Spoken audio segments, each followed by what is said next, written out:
एक सबसे बड़ा पर्व है, उसका जो एक इम्पोर्टेंस है, जिसमें हम देवी लक्ष्मी की आराधना करते हैं, गणेश जी की आराधना करते हैं। और बेसिकली पर्टिकुलरली जब हम इस कोरोना काल के अंदर जब इकोनॉमिक क्रंचेस से जूझ रहे हैं, तो नेचुरल है इसमें हमारे को इस विधि का काफी इम्पोर्टेंस और टाइमिंग का काफी इम्पोर्टेंस होता है। ज्योतिष में मुहूर्त का टाइम जो होता है एक वो काफी इम्पोर्टेंस रोल प्ले करता है।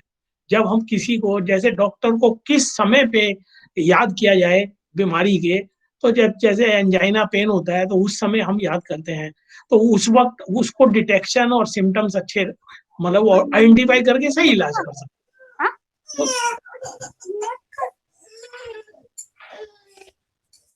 Anurag ji please see to it.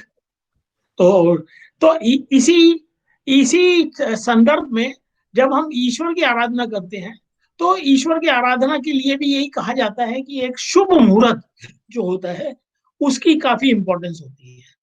अब के क्योंकि कोइंसिडेंटली जो हमारे दीपों का त्योहार है, ये बेसिकली अमावस जो है वो हमारी अब के जो 14 नवंबर को दीपावली पड़ रही है बेसिकली, क्योंकि एक्चुअली अगर हम तिथि के हिसाब से देखेंगे तो 15 नवंबर की दीपावली है, लेकिन जिस समय शाम के टाइम पे दीपावली पूजन को बताया जाता है उस समय वो अमावस खत्म हो चुकी होगी। तो इसलिए ये 14 नवंबर को जब हम समय निकाल लेंगे तो जो इसका समय भी मैं आपको अभी मुहूर्त में बता दूंगा किस समय हमारी अमावस जब शुरू हो रही है, क्योंकि कार्तिक मास की अमावस की तिथि को रात्रि मध्य रात्रि के अंदर जब मतलब बेसिकली जो दीप प्रज्वलन किया जाता है उसको हम कहते हैं कि दीपावली पूजन है। तो इसलिए 14 नवंबर को शाम को जब हमारा अमावस तिथि स्टार्ट हो जाएगी तब हम इसको अमावस के हिसाब से दीपावली पूजन करेंगे। रागी नेक्स्ट स्लाइड। तो इस बार क्या है कि 1:16 तक जो हमारी चतुर्दशी तिथि है जिसको नरक चौदस भी कहते हैं वो रहेगी। तो सवेरे के टाइम पे जो हिंदू पंचांग कैलेंडर के हिसाब से क्या होता है, जो तिथि सूर्य उदय के समय होती है उसको तिथि माना जाता है। इसीलिए मैंने आपको बताया कि 15 नवंबर को अमावस है और 14 नवंबर को मॉर्निंग में चतुर्दशी है। लेकिन क्योंकि 15 नवंबर की रात्रि के समय पे अमावस नहीं है, इसलिए हम 14 नवंबर की रात्रि की अमावस को मानते हुए हम ये मानते हैं कि 5:40 से शाम के 8:15 तक का सबसे उत्तम मुहूर्त है। अब क्योंकि आप लोग क्योंकि ज्योतिष से बहुत ज्यादा नहीं जुड़े हुए होंगे, तो इसमें लगन की इंपॉर्टेंस होती है कि जो स्थिर लगन होता है, जब हम लक्ष्मी का आह्वान करते हैं तो हम लक्ष्मी, क्योंकि आपको सबको पता है सबसे चपल देवता है, आज यहाँ कल वहां, तो लक्ष्मी को हम हमेशा स्थिर लगन के अंदर पूछते हैं। स्थिर लगन के अंदर किया हुआ कार्य स्थिर रहता है। तो हमारी हर प्राणी की इच्छा होती है कि जब उसे लक्ष्मी का धन उपार्जन का मौका मिले तो वो उसके पे स्थायी रहे। तो हम लक्ष्मी पूजन को हमेशा ये बताया गया है कि आप जब भी उनकी पूजा करें तो स्थिर लगन में करें, ताकि लक्ष्मी का जो आह्वान होगा, भगवान का जो आह्वान होगा वो आपके आके स्थापित हो जाएगा। स्थिर मतलब स्टेबल। तो 14 नवंबर को 5 जब दिन में 1:30 बज जाएगा, सवा बज जाएगा, उसके बाद अमावस चालू हो जाएगी और हम अमावस के हिसाब से उस दिन दीपावली पूजन रख रहे हैं बेसिकली। और शाम को 5:40 से 8:15 का ये बेस्ट मुहूर्त है जो आपको स्थिर लगन भी मिलेगा। तो इस मुहूर्त के अंदर सबसे पहले भगवान गणेश की, देवी लक्ष्मी की, इनकी पूजा की जाती है। इसका एक मैंने छोटा सा आपको प्रेजेंटेशन मुहूर्त, ताकि जिससे आपको एक मोटा मोटा पता लग सके कि हम कैसे गणेश जी की पूजा से, दीपावली लक्ष्मी जी की पूजा से शांति, तरक्की, समृद्धि का वरदान प्राप्त होता है। दीपावली पर हर व्यक्ति भगवान को प्रसन्न करने की विधि विधान से पूजा करना चाहता है, और इसी विधि विधान को देखते हुए हमने ये छोटा सा एक आपको प्रेजेंटेशन रखा है आज, कि एटलीस्ट आम आदमी को जिसको ये नहीं पता कि किस विधियों से और कैसे कैसे सीक्वेंस से फॉलो किया जाता है, तो उन इन चीजों को ध्यान रखते हुए हम जब पूजा करेंगे तो ईश्वर की कृपा प्राप्त होने के लाइकली चांसेस होते हैं। जैसे राइट टाइम पे राइट डॉक्टर हमारे को राइट बीमारी के टाइम पे मिल जाए तो इलाज होने के पूरे पूरे चांसेस होते हैं बेसिकली। तो अब हम इससे अगली उस पर चलते हैं। सबसे पहले तो हमारे को उस दिन दीपावली पूजन के लिए क्या सामग्री की जरूरत होगी, तो माँ लक्ष्मी और भगवान गणेश की प्रतिमा चाहिए होगी, रोली चाहिए होगी, कुमकुम चाहिए होगा, अक्षत जो चावल कहते हैं हम उसे, पान, सुपारी, नारियल, लौंग, इलायची, धूप, कपूर, अगरबत्ती, मिट्टी, दीपक, रुई, कलावा, शहद, गंगाजल, गुड़, धनिया, फल फूल, ये सब रिद्धि सिद्धि के हमारे परिचायक हैं जिससे हम अपने ईश्वर को वेलकम करना चाहते हैं। और गेहूं, दुर्वा, चंदन, सिंदूर, पंचामृत, दूध, मेवे, खील, बताशे, इत्र, कलश, कमल गट्टे की माला जो देवी लक्ष्मी को बहुत प्रिय है, शंख, आसन, थाली, चांदी का सिक्का, चंदन, बैठने के लिए आसन, आम के पत्ते, और जो हम प्रसाद बनाते हैं घर के अंदर, जो पूरी सब्जी, हलवा, खीर, जो भी आपके उसमें बनाया जाता है। जैसे हम मेहमान को वेलकम करते हैं उसी तरीके से हम भगवान का आशीर्वाद प्राप्त करने के लिए उनको हाँ सर बिल्कुल, मैं we would like to share, कोई दिक्कत नहीं है इसके अंदर, क्योंकि ये एक आम जन के लिए एक सीक्वेंस मिल जाएगा कि हम कैसे पूजा कर सकते हैं। बेस्ट स्मॉल तरीके से हम आपको शेयर कर जरूर करेंगे। तो ये सारी जो हम सामग्रियां हैं, ये सामग्री का पहले हम समावलोकन कर लेंगे, अपने पास रख लेंगे। ये मार्केट के अंदर मिलती है। प्रेफरेबली हम ये सारी चीजें हमारी फ्रेश होनी चाहिए, यानी झूठी नहीं होनी चाहिए, एक मार्केट से नए पैक के अंदर होनी चाहिए। है, तो ये पहले पूजन सामग्री रख के हम जहाँ पे पूजन विधि करेंगे वहां पे हम आसन बिछाएंगे। और ये छोटा सा एक प्रोसेस है। करने से पहले गणेश लक्ष्मी के विराजने के स्थान पे पहले एक रंगोली बनाएंगे जो कि शुभता का प्रतीक है। फिर जिस चौकी पे पूजन करेंगे वहां चारों तरफ एक एक दीपक जलाएंगे। प्रतिमा स्थापित करने वाले स्थान पर कच्चे चावल रखेंगे और फिर गणेश लक्ष्मी प्रतिमा को वहां पे विराजित करेंगे। ये सारी चीजें हमारे भगवान को वेलकम करने के लिए एक शास्त्र सम्मत विधि है जिससे हम उनको अपने घर के अंदर वेलकम करते हैं। जैसे आपने देखा होगा कि पुराने समय के अंदर, इवन हमारे वास्तु के अंदर जब कोई प्रवेश करता है तो हम उसका वहां पे स्वागत करते हैं, जिसे हम इंग्लिश में कहते हैं रेड कारपेट वेलकम। तो इसी तरीके से भगवान का जब पूजन विधि किया जाता है तो उनका ये वेलकम किया जाता है, लाल रंग का आसन बिछाया जाता है, चावल रखे जाते हैं वहां पे उनके विराजित होने का। क्योंकि उससे क्या होता है कि ये वहां पे स्थापित हो जाते हैं और हम चाहते हैं कि जब हम पूजा विधि करें तो इस वक्त हमारे ग्रह जो जितने भी हमें देवी देवता हैं वो हमारे पूजन को ग्रहण करने के लिए विराजित हो। इसके बाद हम दीपावली पूजन करेंगे अपने पवित्र मन से। वैसे बेसिकली क्या है, अगर ये संस्कृत मैंने मतलब शेयर किया है क्योंकि जो ये मिनिमम मंत्र है बहुत ज्यादा मुश्किल नहीं है। अगर आप इसको अलग अलग ढंग से पढ़ेंगे, ओम पवित्रो अपवित्रो सर्वास्ते गतो पित्वा हम स्मृते पुंडरीकाक्षम से भाई हंतम शुचि। आप इससे आसन की शुद्धि करते हैं, जल का छींटा डालते हैं, गंगा जल डाल के इनसे आसन ऊपर अपने ऊपर छिड़केंगे, पूजन सामग्री के ऊपर करेंगे और कुशा का यूज करके पुष्पादि से छींटे करेंगे। तो ये सारी चीजें जब मंत्रोच्चार से हम इस चीज को शुद्ध करते हैं, जैसे आज की डेट के अंदर कोरोना में सैनिटाइज किया जा रहा है, तो ये चीजें हमारे शास्त्रों ने तो बहुत पहले उसको प्रोविजन रख रखा है इन चीजों का।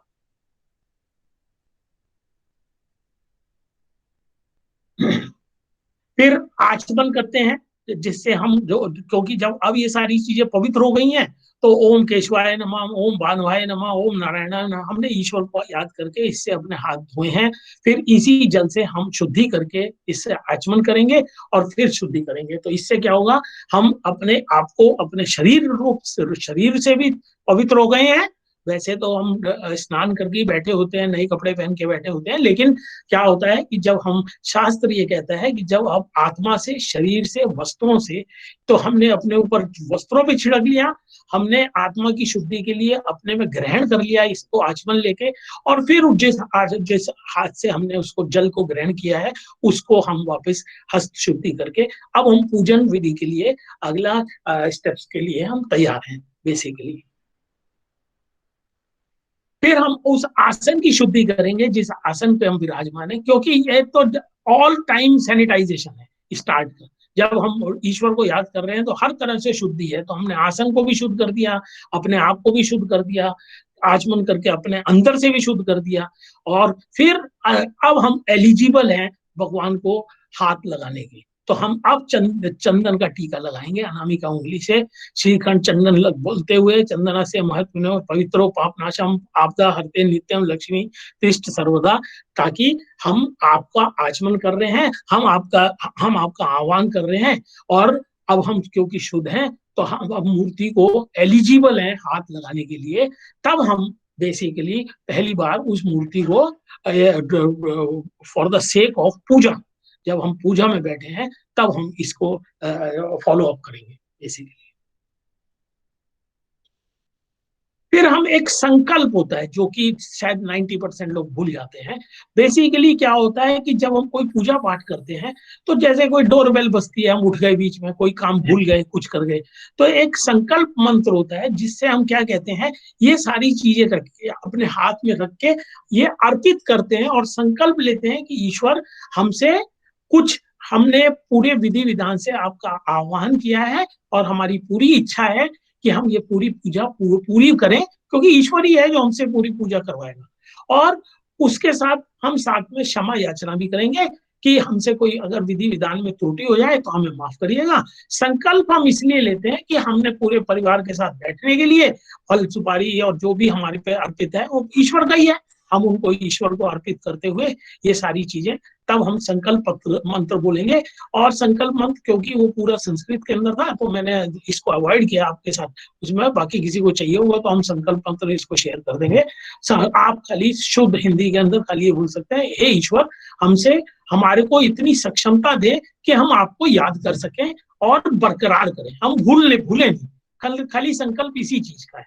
फिर अब आप कलश रखेंगे जहां पे उसमें जल रखा हुआ है, कलश पे मौली बांधेंगे, आम के पत्ते रखेंगे, जो हमने सामग्री रखी है उन्हीं चीजों का इस्तेमाल करते हुए नारियल पे वस्त्र लपेट के कलश पे रख देंगे, हाथ में चावल और पुष्प लेके देवता का कलश में आह्वान करेंगे, मंत्र बोलेंगे, और उन मंत्रों के हिसाब से बेसिकली ये सब संस्कृत का आह्वान है। तो मैं, अगर किसी को मतलब इसमें थोड़ा संशय होता है तो इसमें कोई ऐसा वो नहीं है कि सारे हमारे की संस्कृत में या पंडित जी ही करेंगे। आप खाली ईश्वर से शुद्ध हिंदी में खाली ये करते हैं, हे ईश्वर हम आपका आह्वान कर रहे हैं, आप यहाँ पे विराजित होइए और यहाँ पे विराजित होके हमारी पूजा को ग्रहण करिए और हमारे को माफ करिए अगर हमसे कोई त्रुटि हो रही है। हमारी दिली इच्छा है कि हम आपको पूरी श्रद्धा से और पूरे अपने क्षमता से हम आपको याद कर रहे हैं और हम आपकी पूजा करना चाहते हैं। तो वो ही सक्षम बनाएगा, वही आपकी वो पूजा करवाएगा। ठीक है, नेक्स्ट।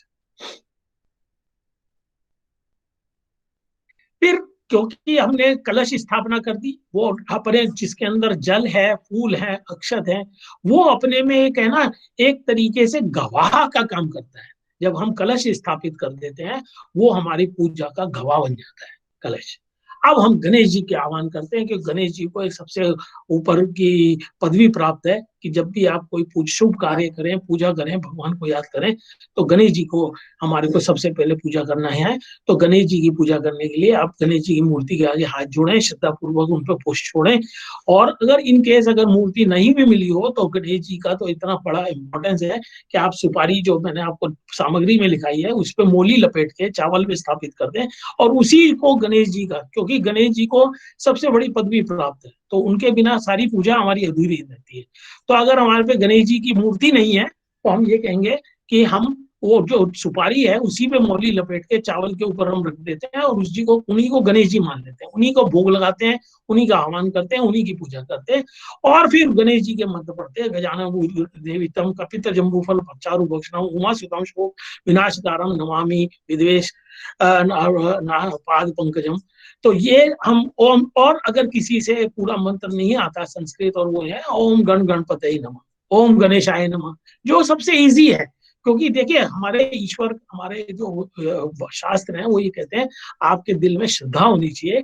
ओम गणेशाय नमः ये तो सबसे आसान मंत्र है, आप खाली इसी से करें। ओम गण गणपते ही नमः, आप इसी से अक्षत पात्र के अंदर अक्षत छोड़ें और उनका आह्वान करें। इसका मतलब आपने, मतलब एक सीक्वेंस ऑफ इवेंट्स है। हमारा जो पर्पस था आज खाली ये कि कई लोगों को एक्चुअली सीक्वेंस भी नहीं पता और शायद अनजाने में कुछ आगे पीछे कर भी रहे हैं पूजा, ऐसी बात नहीं है। लेकिन हम चाहेंगे कि आप उसको एक सिस्टमेटिक, पहले कलश की पूजा कर ली, आसन को शुद्ध कर लिया, अब हमने गणेश जी को कर लिया, फिर हम ये कुछ छोटे सरल मंत्र हैं इनके नाम, ओम गजनाय नमः, ओम चतुराय नमः, ओम विघ्नराजाय नमः, ओम प्रसन्नात्मय नमः, इसका 11 बार, 21 बार, 108 बार, जो आपकी श्रद्धा, जो आपके पास टाइम है उसके हिसाब से आप उनका आह्वान करेंगे, गणेश जी की पूजा करेंगे, गणेश जी की आरती करेंगे और समृद्धि की कामना करेंगे।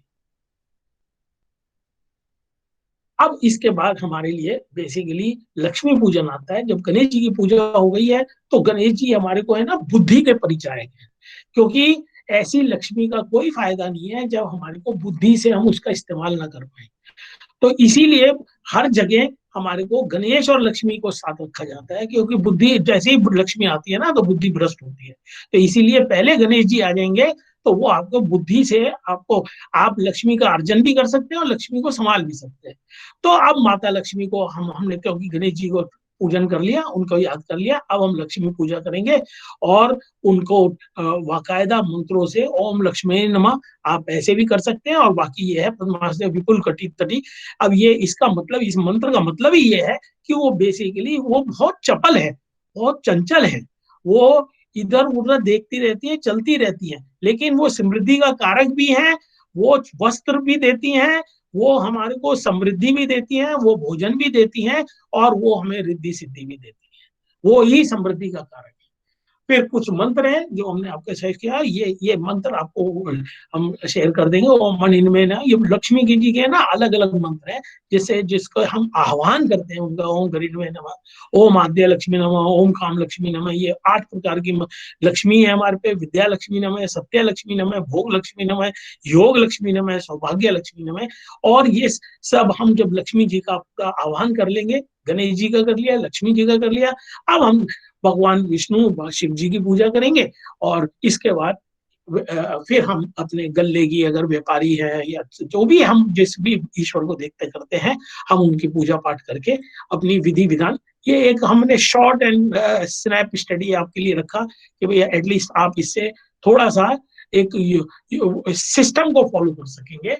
और ये एक छोटा सा प्रेजेंटेशन बनाया था कि जैसे आप इससे कर सकते हैं, और इफ नीड भी हम इसको शेयर भी कर देंगे।